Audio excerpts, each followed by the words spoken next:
Diabetes একটি দীর্ঘস্থায়ী রোগ যেখানে রক্তে গ্লুকোজের মাত্রা বেড়ে যায়। এটি মূলত দু ধরনের, টাইপ 1 ডায়াবেটিস এবং টাইপ 2 ডায়াবেটিস। দুটি ভিন্ন ভিন্ন কারণে ঘটে।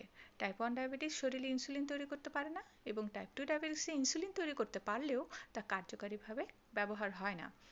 এটির কারণগুলো হচ্ছে খাদ্য অভ্যাস, স্থূলতা এবং শারীরিক পরিশ্রমের অভাব।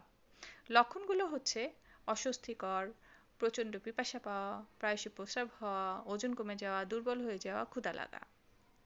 স্বাস্থ্য সমস্যার ঝুঁকি বাড়ায়, যেমন হৃদরোগ, কিডনি সমস্যা, চোখের সমস্যা এবং আরও অনেক কিছু। প্রতিরোধের জন্য নিয়মিত ব্যায়াম করতে হবে, স্বাস্থ্যকর খাদ্যাভ্যাস গড়ে তুলতে হবে, ওজন নিয়ন্ত্রণে রাখতে হবে এবং মানসিক চাপ কমাতে হবে। চিকিৎসা পদ্ধতি যেমন ইনসুলিন থেরাপি, ঔষধ, রোগীদের জীবনযাত্রা পরিবর্তনের মাধ্যমে ডায়াবেটিস নিয়ন্ত্রণ করা সম্ভব। বাংলাদেশে ডায়াবেটিসের হার বাড়ছে, সচেতনতা ও স্বাস্থ্য শিক্ষা বাড়ানো প্রয়োজন। ডায়াবেটিস মোকাবেলায় আমাদের সচেতন হতে হবে, কারণ এটি আমাদের স্বাস্থ্যকে প্রভাবিত করে। ধন্যবাদ সবাইকে, ভালো থাকবেন, সুস্থ থাকবেন। আল্লাহ হাফেজ।